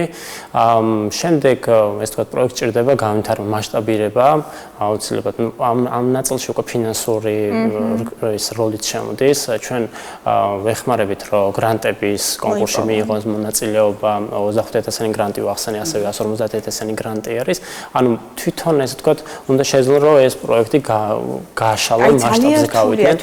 აი კერძო სექტორი რამდენად არის ჩართული, დაინტერესებული და აფინანსოს ინოვაციური იდეები? არიან ჩართული, მაგრამ ხშირ შემთხვევაში ესენი მხოლოდ პროტოტიპის დონეზე არის, რომ რაღაც პროტოტიპის დონეზე შეიქმნას, მაგრამ ჩვენ საგეთ მაქსიმალურად სააკეთებს იმისთვის, რომ ეს სტარტაპები გავიდნენ საზღვრებს გარეთ, მიიღონ ცოდნა გამოცდილებას, ხოლო კონკურსებში მიიღონ მონაწილეობა რამდენიმე ქვეყანას და მიდის მოლაპარაკებები, რომ სტარტაპები ცნობილი გახდნენ მათთვისაც ხელმისაწვდომი იყოს, რომ სასიკეთოა როგორც სტარტაპისთვის, ქვეყნისთვის და ჩვენ სააგენტოსთვისაც მოკლედ. ანუ ფაქტობრივად შეგვიძლია ვთქვათ, რომ ცოტა გაურკვეველია, ხო, შემდეგი პროცესები, მაგრამ თქვენ ყველანაირად ცდილობთ, რომ დაეხმაროთ იდეის განხორციელებაში, ასწავლით და ატრენინგებთ, იქმნება პროტოტიპი, მაგრამ ამის შემდეგ უკვე განვითარების პროცესი ცოტა უკვე შეჩერებული. თვითონ უნდა აიღონ, ანუ პასუხისმგებლობა თავის თავზე, ეს უნარიც უნდა კონდეს გამომგონებელს პოზიციონირების, თავის დამკვიდრების. ხო, კარგი იდეა არ გმარავს. ხო, არ არის საკმარისი, მაგრამ ნახეთ, როდესაც უკვე პროტოტიპის შექმნაშიც გეხმარებით, ეს თქვა პროცესებში გეხმარებით, ტრეინინგებით, აი ამ გამოცდილებას გაძლევთ. რაღაცა ფენიში. ანუ კი, და წარმატებული სტარტაპებიც გვაქვს საქართველოს ფარგლებში, რომლებმაც ძალიან დიდი ეს თქვა წარმატებაც მიაღწიეს. მაგრამ გვინდა რა თქმა უნდა სასურველიეროს, რომ მეტი ყავდეს, აჭარიდან ერთ-ერთი ყავს, ერთი სტარტაპი ყავს, რომელმაც ეს თქვა 150,000 გრანტი მოიგო, მაგრამ ჩვენ სულიეროს რომ რაც შეიძლება მეტი იყოს. რა თქმა უნდა და ალბათ მუშაობის პროცესშიც უფრო ბრძოლის უნარიანები ხდებიან და როდესაც რაღაცას ქმნიან, უკვე იმისი ერთგვარი ჟინიც აქვთ, რომ საქმე მიიყვანონ ბოლომდე, თავარია რომ დაიწყეს. ახლა ამ ეტაპისთვის რა პროექტზე მუშაობთ? ეხა სხვა პროექტები მიმდინარეობს ტექნოპარკებში, ეხა ჩვენს ტექნოპარკში უშუალოდ სკოლის მოსწავლეებისთვის გვაქვს ლეგო რობოტიქსისა და ახალი რობოტების ეს თქვა ტრეინინგ კურსები. სხვადასხვა კლასისთვის არის. ძირითადად ეს არის 10-დან 15 წლამდე მოზარდებისთვის.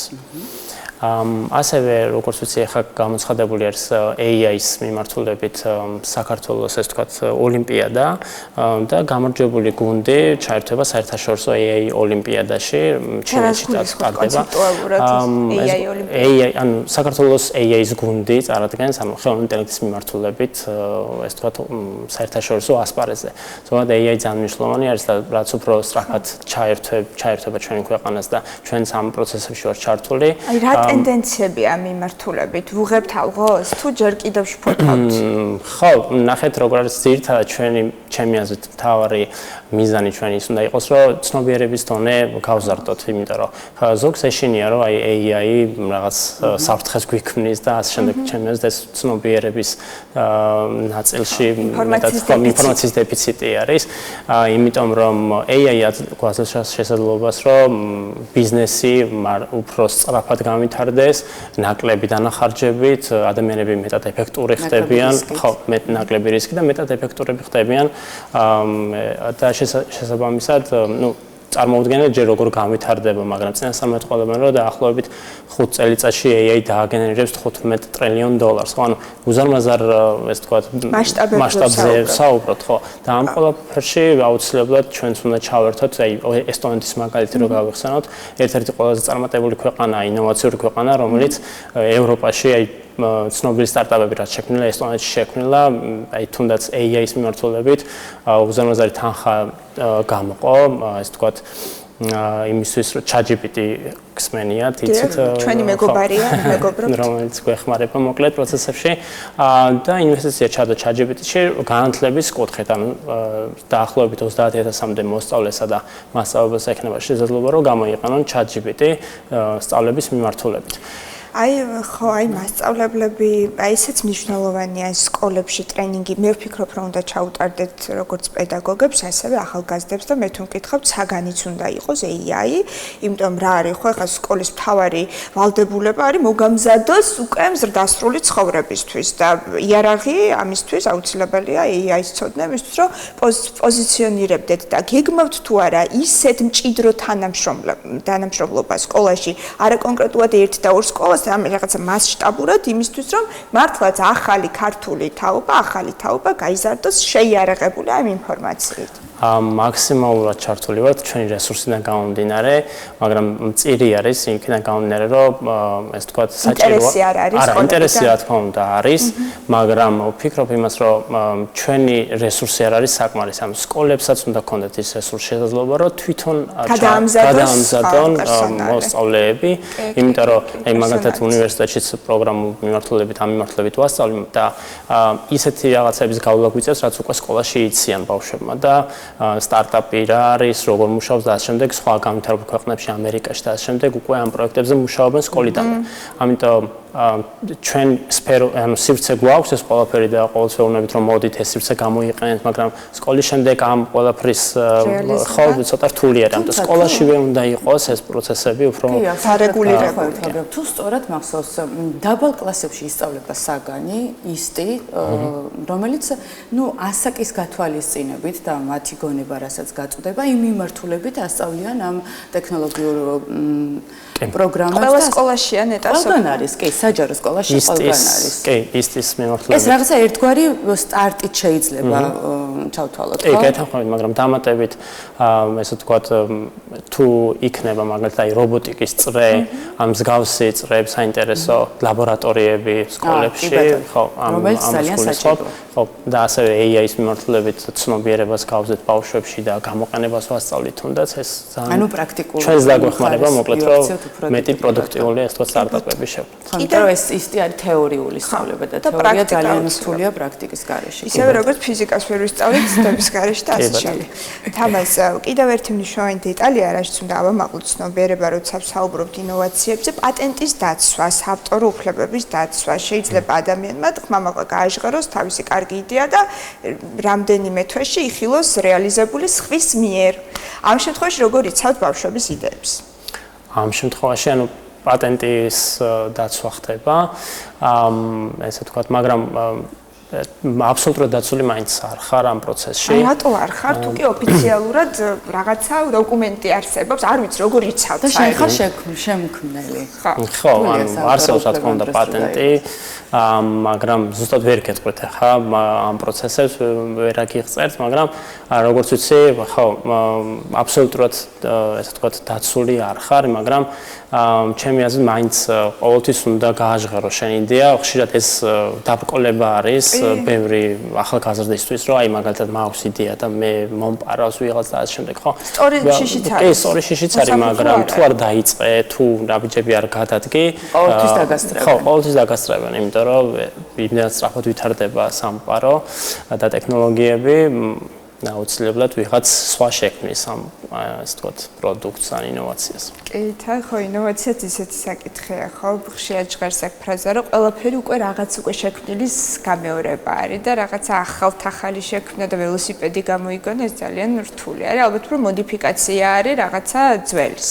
საჭიროებისამე. ანუ თავარი მე ვფიქრობ არის ის, რომ საჭიროება ადამიანების გაითვალისწინონ და იყოს პრაქტიკაში გამოყენებული ეს კონკრეტული საგანი.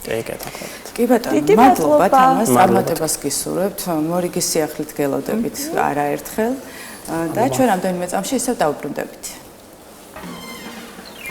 მადლობა გემშვიდობებით. შეგიძლიათ მივწეროთ. მადლობა.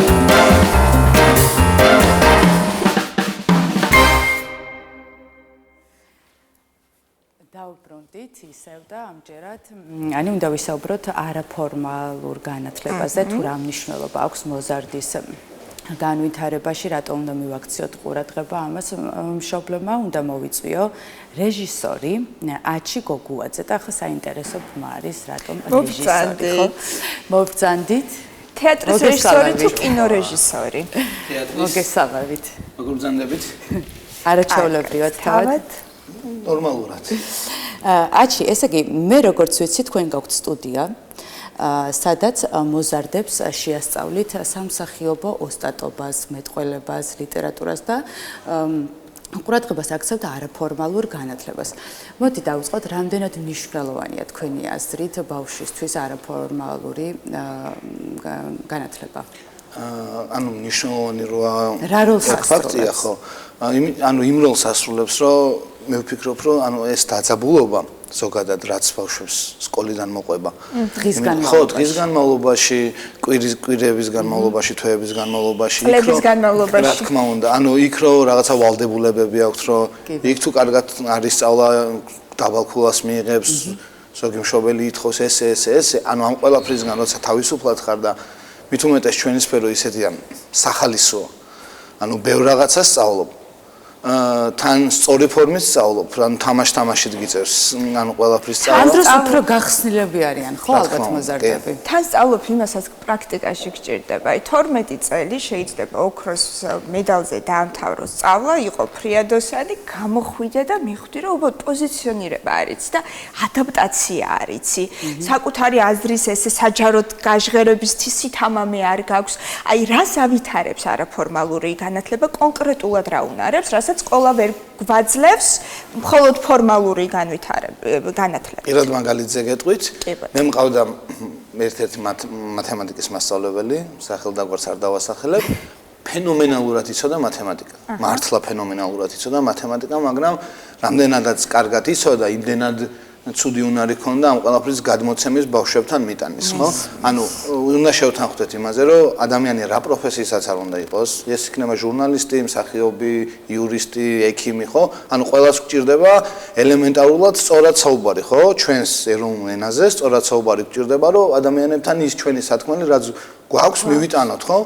ანუ ძალიან დიდი პრობლემა არის დღეს რეალურად მართლა. ვერბალურად გადმოცემის. რა თქმა უნდა, ანუ სწორად მეტყველების, ანუ რთული სიტყვებით წინადადების საწყობას ვერ ახერხებენ სამწუხაროდ ბავშვები. ანუ ხო რა საკითხს ბავშვებთან მუშაობთ აი? მუშაობ 6 წლიდან 13 წლამდე მყავს, ეხა ჯგუფში ბავშვები. და თქვენი დაკვირვებით რა წარმოქმნის ამ პრობლემას? ეს ციფრული სამყარო, სადაც მუდმივად ერთმანეთს წერენ, ეს შემოკლებული სიტყვებით, რაღაც ახალი გამოგონილი სიტყვებით. პატარა ვიდეოები აუცილებლად. პატარა, ხო, აი ციფრული სამყაროს გავლენა არის, იმიტომ რომ ყველა მიეჩვია აი მოკლე დროში ინფორმაციის მიღებას და შემდეგ ანუ პირობითად ვამბობ, რომ იციან რომ რაღაცა ერთწუთიან ვიდეოს უყურებენ და ასკროლავენ რა. ერთი ბევრია. ხო. 20 წამიანი თუნდაც. და მე შემდეგ ხო უკვე რო პირობითად წიგნი რო აქვს ასაკითხი და ეს წიგნი არის 200 გვერდიანი და რო უყურებენ, აუ ამას რა წაიკითხავს, ხო? ანუ მუშაობთ მაგანხრითაც, ანუ ლიტერატურის საათი გვაქვს. ჩემს მოსწავლეებს იქ არ ვკითხულობთ. იმიტომ რომ სხვადასხვა ასაკის ბავშვები გვყავს და ეს ყველაფერი რო არ აირიოს, ანუ პატარ-პატარა მოთხრობებს, ნოველებს ასაკის მიხედვით, ანუ ვაძლევს სახში წასაკითხა თავისუფალ დროს, ანუ აქვს პერიოდი, რა პერიოდში უნდა დაამთავრონ და შემდეგ რომ მოდიან გაკვეთილზე, ამ ყველაფერს შემდეგ განვიხილავთ, ხო? ანუ ამ ნაწარმოებში რა იყო ჩადებული აზრი, ხო? მსჯელობთ რა და ვცდილობთ რომ გავშალოთ. როგორ მსჯელობენ? სხვათა შორის კარგად და ანუ რაც თავარია ბავშვურად. და ეგ არის აუცილებელი რომ ბავშვმა უნდა იფიქროს და უნდა იმსჯელოს ბავშვურად, იმიტომ რომ ანუ ცოტა ეგ დრო როცა ბავშვი ხარ და არ უნდა ვეცადოთ ამ ბავშვებს რომ რაღაცა ისეთი მისიები დავაკისროთ, რაც რამაც შეიძლება ცოტა ბავშვობის აღქმაში ხელი შეუშალოს. ხوار ჯობია რომ დასრულებმაც ბავშვურად ვიფიქროთ ხოლმე. კი, ხანდახან კარგია იმ არ იქნება ცოდი. რა ასაკის ბავშვები მოდიან შეთ? ანუ ეხლა მყავს ჯგუფში 6 წლიდან 13 წლამდე ბავშვები. და აი როგორ ხდება ამ ასაკის ბავშვებთან სამსახიობო ოსტატობის შესწავლა? აი როგორი არის ეს თქვენი პროცესები ზოგადად? ანუ პირველ რიგში ვიწყებთ ყველა გაკვეთილს, თითოეულ გაკვეთილს ვიწყებთ მეტყველებით. აუცილებლად აპარატის გახურებით, აი სულ მაგას ვეუბნებით შემოსწავლეებს, რომ ანუ მოქანდაკემ თუ თიხა ხელში კარგად არ დაარბილა, ანუ გაუჭირდება ხო იმ ფიგურის მიცემა, რაც უნდა მისცეს და ეგრეა ზუსტად ანუ მეტყველების დროს ხო, საუბრის დროს თუ ჩვენი აი ეს ნაწილი ენა თუ არ მოვიყვანეთ სწორ ფორმაში, ხო და თუ არ დავღალეთ და თუ არ მივაჩვიეთ დაღლილზე სწორად მუშაობას, რომ მე უკვე ჩვეულებრივ ცხოვრებაში ავტომატურად მოხდეს ეს ყველაფერი და ამაზე აღარ მოგვიწევს ფიქრი პირობითად სს დროს ენა სად უნდა იყოს, ლს დროს ენა სად უნდა იყოს, ხო? ანუ ეს ავტომატიზმამდე თუ არ დავიყვანეს, რთულია ყველაფერი. დაჩი, ანუ აჩი მაპატიეთ, ეს არის ფაქტობრივად დასზე ვსაუბრობთ, ბავშვებისგან შემდგარ დასზე თუ ეს არის სტუდია უფრო თუ რა ფორმატია?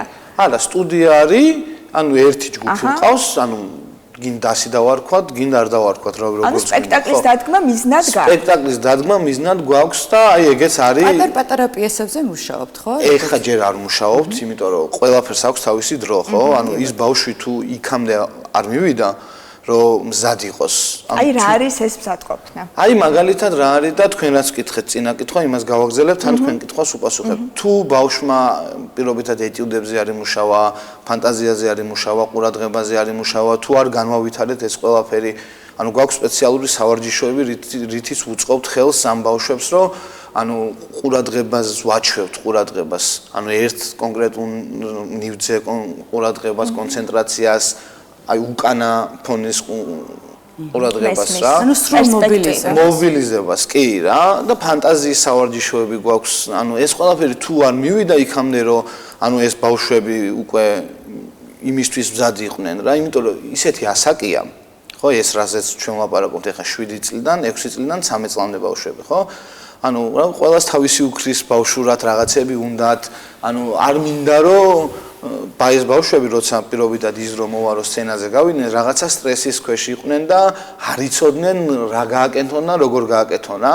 იმიტომ რომ მე თვითონ ტიპი ვარ ეგეთი მაქსიმალისტი, რომ რაღაცას რო ვაკეთებ, მინდა რომ ხარისხიანად გავაკეთო და ემპათიას რა როლი აქვს ამ სფეროში და როგორ შეიძლება გავაღვივოთ ბავშვი ემოციური ინტელექტი? ემოციური ინტელექტი უნდა გაღვივდე, უნდა ვისწავლოთ ემოციების მართვა პირველ რიგში.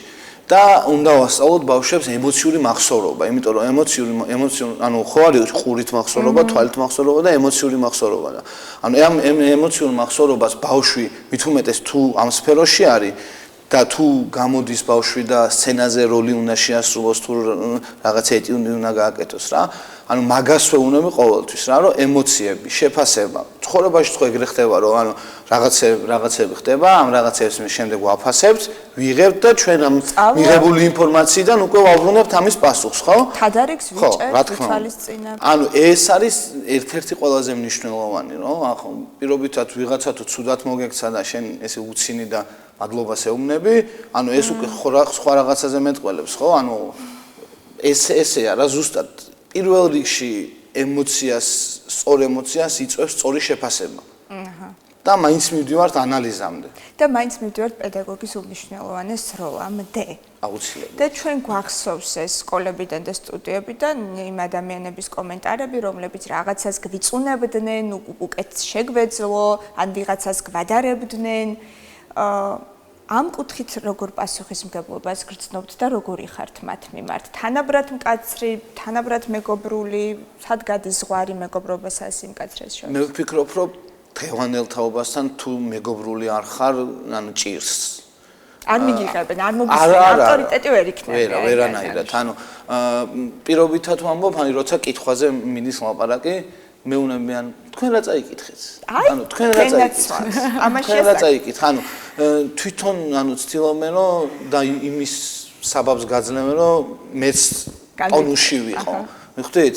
რომ ანუ იმას რომ ვანძლევ რაღაცას წასაკითხად, ხო, მე რო სახში მივდივარ, უეჭველი ის უნდა გადავიკითხო, რომ რაღაცა ისეთი კითხვა არ დამისვას, რაზეც ვერ გავცე პასუხი, ხო? იმიტომ არის რომ ძალიან საინტერესო და საფრთხილო ასაკი აქვთ ახლა სწორედ მაგ ბავშვებს, რომლებთანაც თქვენ ურთიერთობა გაქვთ, ანუ ურთიერთობა და კავშირი უნდა იყოს ძალიან ფრთხილი და სათუთი მათთან და ეს პროცესი თქვენი და ბავშვების სამუშაო პროცესი, ну ძალიან საინტერესო იქნება, ხო, თავისთავად. კი, აი წინა რესპონდენტი რო ყავდა და ფიზიკაზე და ცდაზე რო ვაპარაკობთ, ანუ არავინ არ ვიცით სამწუხაროდ ჩვენ თაობაში ფიზიკა უმეტესობამ, იმიტომ რომ მაგალითად ლაბორატორიაში არასდროს არ შევსუვარ. ლაკმუსის ქაღალდი მაქვს მარტო ჩაკეტილი. მე არაფერი არ მაქვს გაკეთებული. სულ ორჯერ ვარ ანუ კაბინეტში ნამყოფი მართლა და ანუ იქნებ რომ ვიღაცა სწორად მოეწოდებინა ეს და ბევრი ცდები ჩამეტარებინა, ბევრი შემშლო, ხო რა, დავინტერესებულიყავი და ელემენტარულ დონეზე მაინც მცოდნო და ანუ ის რაც მინდა რომ ვიცოდე, რაც რეალურად დღეს წვალობ რაღაცეებზე, რომ რაღაცები გავიგო და ანუ იმ ასაკში ხო ბევრად უფრო მარტივად მივიღებდი ამ ინფორმაციას ვიდრე დღეს. ხო და აი მიმართულებით ხო ახლა დიდი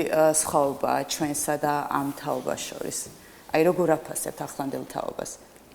დღეს სიმკაცრით, ჩემი აზრით და ჩემი გამოცდილებით, დღეს სიმკაცრით ამ ბავშვებთან ვერაფერს ვერ გახდება. ვერ მეკობრებს. ანუ და არც არის რეკომენდირებული, რომ აი ჩვენ რო ვიყავით ესე რომ დაგვსვამდნენ და არ უნდა გავქანებულიყავით, ხო? ანუ არ არის ეგრე. და კუთხეში დაყენება საჯაროდ დემონსტრაციული დასჯა რამდენი ტრავმა გვაქვს გადატანილი, თუმცა კარგ სკოლებში წავედი, მე მიყვარს ჩემი სკოლა და პედაგოგები, ზოგადად ვამბობ ესე გლობალურად, იყო რაღაცა ტრავმა, რომელსაც გვაყენებდნენ აბსოლუტურად გაუცნობიერებლად, ზოგჯერ გაცნობიერებლად. აჩი მშობლების ჩართულობაზე მოგვიყევი, მათი დამოკიდებულება როგორია, რამდენ დობით არიან თქვენს მიმართ აღჭურვილი? ანუ მე კმაყოფილი ვარ ჩემი ბავშვების შობლებით მართლა, იმიტომ რომ ზოგადად მაგ დროს არის მნიშვნელოვანი რაღაცა ოქროს შვალეთი დავიცვათ, ისეც არ გამოგვივიდეს, რომ საერთოდ არ მოვიკითხო და არ დავინტერესდეთ ბავშვი რა შვება, როგორ შვება და ანუ ზედმეტი რაღაცებიც პედაგოგთან არ იყოს, რომ აი ხო რა და ანუ პირველ რიგში მადლობა იმისთვის, რომ ენდობიან და მანდობენ თავის შვილებს და ალბათ კმაყოფილები არიან ახან კი ისევ აგზელებენ ჩემთან სიარულს ბავშვები და კარგია, მართლა კარგია, რომ აი ელემენტარულად მოწერა იქნება, დარეკვა იქნება, ამბის მოკითხვა იქნება, მადლობის თქმა იქნება, თუ რაც იქნება, ანუ ყველაფერს გრძნობ ამასგან და ეგ არის ჩემთვის კიდე ორმაგი мотиваცია, იმიტომ რომ ვიცი, რომ ანუ მშობელი მოდის, ინტერესდება, მისი იმედი მაქვს რაღაცა ანუ რომ დამჭირდეს, ესეც ძალიან მნიშვნელოვანია, იმიტომ რომ მაინც რაც არ უნდა სტუდიებზე ვისაუბროთ და რაც არ უნდა სკოლაზე ვისაუბროთ, მაინც ძირითად ინფორმაციას ბავშვების სახლიდან და ოჯახიდან იღებენ და ანუ ამ ძალიან დიდი მნიშვნელობა აქვს შობლის ჩართულობას ამ ამბავში. აჩი ვის ვზრდით? ვზრდით მსახიობებს თუ როგორ ადამიანებს? ვზრდით პირველ რიგში კარგ და სწორ მოქალაქეებს, ვისაც ყოველთვის და ყველგან შეიძლება თავისი აზრის დაფიქსირება ყოველგვარ სიტუაციაში. პირველ რიგში ჩემი მიზანი არის ეგ. მეორე რიგში რომ ანუ თეატრალური სტუდიაა და ვზრდი ბავშვებს და მინდა რომ ესე იყოს, ვისაც ეყვარება თეატრი, იმიტომ რომ ეგრეა ახლა 20 და 30 ბავშვიდან შეიძლება ერთი გაყვეს ამ სფეროს, მაგრამ თუ არ გახდება მსახიობი, კარგი მაყურებელი მაინც უნდა გახდეს, კი რა. აი ეგ არის და ძალიან მნიშვნელოვანია, რომ ეგრე მოხდეს და ეგრე უნდა იყოს. იმიტომ რომ თვითონ თეატრი ისეთი ორგანიზმია, ცოცხალი ორგანიზმია რა. ყველაზე აქ და ახლა ხელოვნება ისანახე და გუნდური, ძალიან გუნდური. რა თქმა უნდა, სინთეზური ხელოვნებაა თეატრი და ანუ აი ამ ზუსტად სინთეზურობასაც ეჩვევიან ბავშვები, ჯგუფში მუშაობას ეჩვევიან, ანუ მარტო მე ინდივიდუალურად მარტო ჩემ თავზე არ უნდა ვიფიქრო, რა ყოველთვის მაგას ვეუბნები, ანუ შენ თუ რაღაცას ეტყვი და შენმა პარტნიორმა თუ სწორად არ შეაფასა, ანუ შენი ნათქვამი შეიძლება დაიკარგოს. ანუ შენ ყოველთვის იქნები კარგი სცენაზე, მაშინ როცა შენი პარტნიორიც იქნება კარგი. აი მთავარი როლების გადანაწილებას როგორ აპირებთ, ისე რომ არ იყოთ მიკერძოებული და იყოთ ობიექტური. არ ვიცი, მაგრამ ვეცდები რომ არ ვიყო მიკერძოებული და ვიყო ობიექტური. ყველას მთავარი როლი მოუნდება, ხო? ეგრეა და ეგრეც უნდა იყოს. კი, აჩი, სამუშაო პროცესში მარტო ხარ თუ გეხმარება? არა, ეხლა ამჯერად მარტო ვარ, კი. გარდა ამ პროცესებისა კიდე ერთი ხარ დაკავებული, შენ თვითონ შენი პირადი შემოქმედებითი ცხოვრება თუ გაქვს? ხო, თეატრში. კი, ვდგამ ხოლმე, ეს ბოლოს ეხლა ცოტა დიდხნიანი პაუზა მომიწია, იმიტომ რომ სტუდიას დრო ჭირდება ხო რა, იმიტომ რომ ჩემი ხელით არის ყველაფერი გაკეთებული საერთოდ. რომელ თეატრში დგან? ბოლოს დავდგი დმანისში დავდგი.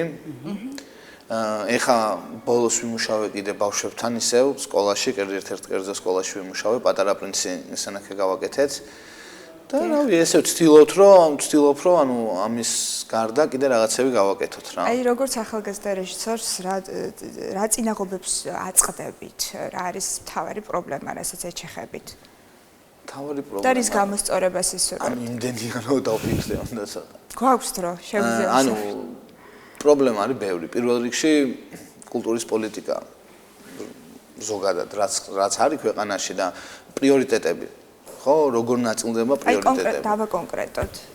ანუ უყურე რას ვფიქრობ რა, როგორ უნდა მუშაობდეს თეატრი. ამ კონკრეტულ სიტუაციაში თეატრზე ვისაუბროთ, ხო?